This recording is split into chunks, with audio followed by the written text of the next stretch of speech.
یہ بڑے نیک بخت باپ کا بڑا بدبخت بیٹا عمر بن سعد اس کا نام ہے تاریخ میں، اس کو 4000 کا لشکر دے کر کے کربلا کی زمین پر بھیجا۔ اس میں بھی تفصیل ہے۔ صحابی رسول حضرت سعد ابن ابی وقاص رضی اللہ تعالیٰ کا یہ بیٹا تھا۔ سعد ابن ابی وقاص وہ صحابی تھے جنہوں نے اس وقت تو بدر کی جنگ میں شرکت کی تھی، احد کی جنگ میں شرکت کی تھی، جب ان کے چہرے پر ابھی داڑھی کے بال بھی نمودار نہیں ہوئے تھے، اور حضور علیہ السلام پر آنے والے تیر کو اپنے سینے پر لیا تھا۔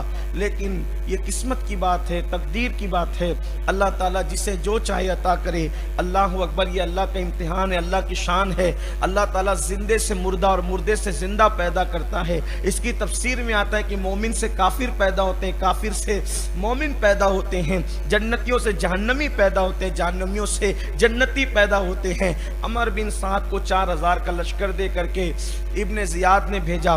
عمر بن سعد جو ہے وہ آنے والا نہیں تھا، بلکہ وہ جو ہے وہ ٹال مٹول کر رہا تھا، یہ کہہ کر کے کہ میں حسین سے لڑ کر کے اپنی آخرت کیسے برباد کروں۔ لیکن تہران کی حکومت اس کو لکھ دی گئی تھی۔ ابن زیاد نے کہا اگر حسین سے جنگ نہیں کرو گے تو یہ تہران کی، یعنی اس کا پرانا نام رے ہے، رے کی حکومت میں تمہیں نہیں دوں گا۔ بالآخر اس نے سوچنے کی مہلت چاہی۔ حمزہ اس کا بھانجا تھا۔ حمزہ نے کہا ماموں پوری دنیا کی دولت ملے تو بھی لڑنے کے لیے حسین سے تیار نہ ہونا، تیری آخرت برباد ہو جائے گی۔ بہرحال اس نے مہلت مانگی، بیٹوں نے مشورہ دیا، سب نے مشورہ دیا، بیوی نے مشورہ دیا، لیکن وہ بدبخت نہ مانا۔ بالآخر اس نے تہران کی حکومت کی خاطر، رے کی حکومت کی خاطر کربلا میں آنا اس نے منظور کیا۔ 4000 کا لشکر لے کر کے وہ آیا۔ اس کے بعد پھر یہ ہوا، امام سے اس نے باتیں کی۔ امام نے فرمایا اگر تم لوگوں کو میرا آنا نامنظور ہے، میں خود تو نہیں آیا، مجھے بلایا گیا، کتاب و سنت کے نام پر مجھے بلایا گیا، اب چونکہ میں آیا ہوں تمہیں نامنظور ہے تو میری 3 باتیں ہیں۔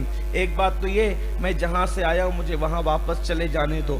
دوسری بات میری یہ ہے کہ مجھے جو ہے کسی ایسے علاقے میں چلے جانے دو جہاں جا کر کے میں پہاڑوں میں، جنگلوں میں، صحراؤں میں اپنی زندگی کو گزار لوں، یا پھر مجھے یزید کے پاس ڈائریکٹ جانے دیا جائے تاکہ میں اس سے خود جا کر بات کروں۔ یہ جو سابقے اور لاحقے لگائے جاتے ہیں نا کہ میں یزید کی بیعت کر لوں، یہ بالکل جھوٹ اور غلط بات ہے۔ آپ نے فرمایا کہ میں یزید سے ڈائریکٹ جا کر بات کروں گا، بات کرنے کی بات کی، بیعت کی بات نہیں فرمائی۔ اور آپ نے یہ چیز آپ جانتے تھے، جب آپ وہاں کی رقم ادا کر چکے، زمین کی رقم ادا کر چکے، گھر والوں کو کہہ چکے کہ یہ میری آخری منزل ہے، آپ صرف اتمام حجت کر رہے تھے تاکہ پورا کے پورا یہ جتنے قتال ہے سب کا پورا وبال دنیاوی اعتبار سے بھی، مذہبی اعتبار سے بھی انہی کے سر پر آئے۔ یعنی دنیا یہ نہ کہے کہ حسین نے صلح کی راہ اختیار نہ کی، آپ مکمل طور پر سارے حجتیں تمام کر رہے تھے، اتمام حجت فرما رہے تھے کہ کسی بھی طرح دشمن کو دنیا اور آخرت میں کوئی عذر خواہی کا موقع نہ رہے۔ آپ نے یہ باتیں کی۔ ابن زیاد کو خط دیا گیا، ابن زیاد کے پاس خط پہنچا۔ ابن زیاد نے کہا بات تو بہت اچھی ہے، وہاں پر شمر ذل جوشن جو ہے نام کا ایک کوڑی کتا بیٹھا ہوا تھا۔ یہ آپ جو کتا وغیرہ سن کر کے مجھ سے آپ ناراض نہ ہوا کریں، اس لیے کہ یہ میں نہیں کہہ رہا ہوں، میری طبیعت میں یہ ہے بھی نہیں کہنا، حدیث میں آیا ہے۔ اللہ کے رسول نے شمر کو کوڑی کتا کہا، کوڑی کتا فرمایا کہ میں نے خواب میں دیکھا کہ ایک کتا ہے جو کوڑی ہے، وہ میرے خون کے اندر منہ ڈبا رہا ہے۔ اس کی تعبیر شمر سے کی گئی، شمر ذل جوشن سے کی گئی۔ یہ شمر لعین، پلید، مردود، یہ بدبخت وہاں بیٹھا تھا۔ ابن زیاد نے جب سوچا اور کہا کہ یہ تو بڑی صلح کی بات ہے، شمر نے کہا امیر تجھے کیا پتا، عمر بن سعد پوری رات حسین کے ساتھ بیٹھ کر کے مزے لیتا ہے، گفتگو کرتا ہے، اور وہ حسین سے لڑنا نہیں چاہتا۔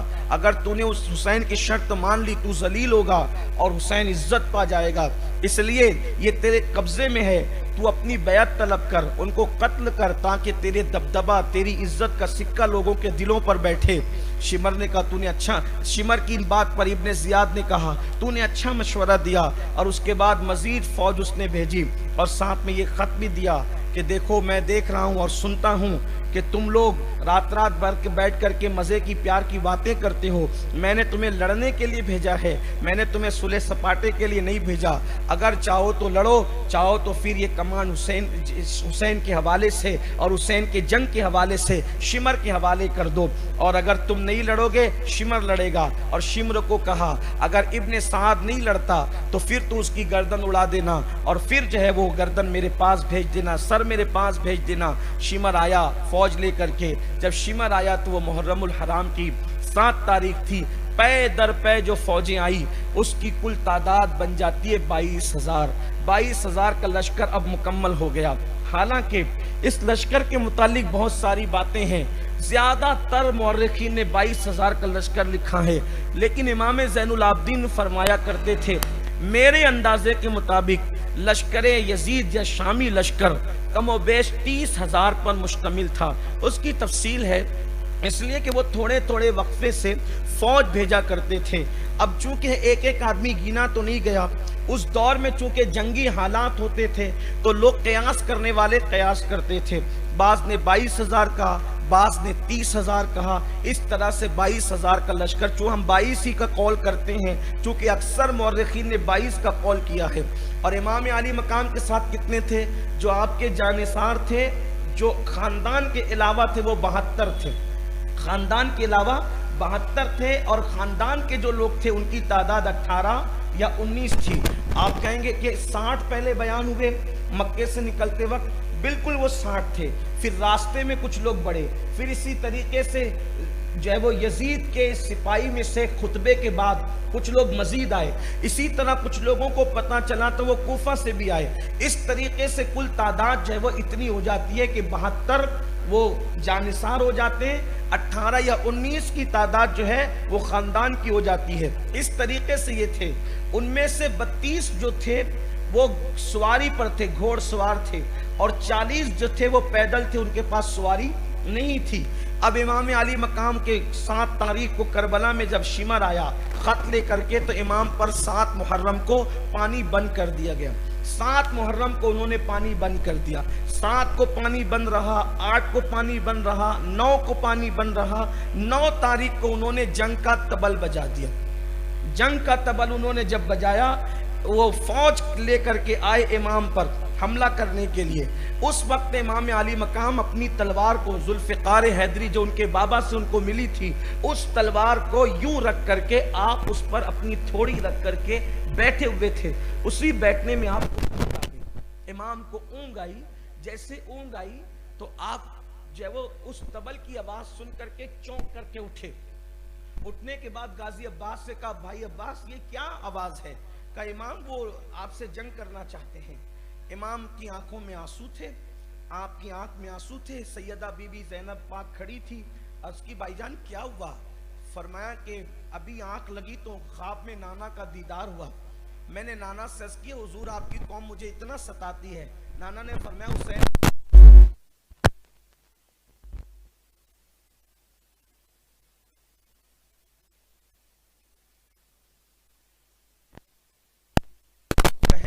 رونا نہیں، چلانا نہیں، پیٹنا نہیں، مصیبت کا واحویلا نہیں کرنا، صبر کرنا ہے تمہیں، بہت رونا ہے تمہیں، بہت صبر کرنا ہے تمہیں، بڑی منزلوں سے تمہیں گزرنا ہے۔ بہن کو نصیحت فرمائی اور پھر فرمایا ان سے کہو کہ آج محرم کی 9 تاریخ ہے اور آنے والی شب عاشور ہے، ان سے کہو لڑنا تو ہے ہی، ہمیں 1 رات کی مہلت اور دے دیں۔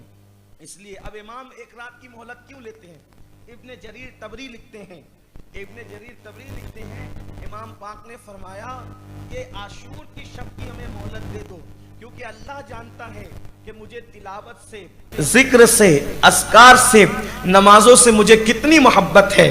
آج کی رات جی بھر کے ہم تلاوت کریں گے، آج کی رات جی بھر کر نمازیں پڑھیں گے، آج کی رات جی بھر کر ہم ذکر اذکار کریں گے، دعائیں مانگیں گے۔ زندگی کی آخری رات ہے، ہم عبادت میں گزارنا چاہتے ہیں۔ اپنی گفتگو کو آگے بڑھانے سے پہلے میں صرف آپ کو اتنی بات کہنا چاہتا ہوں چند جملوں میں، سنیو مجھے بتاؤ، ہمارے امام تو شب عاشور کی رات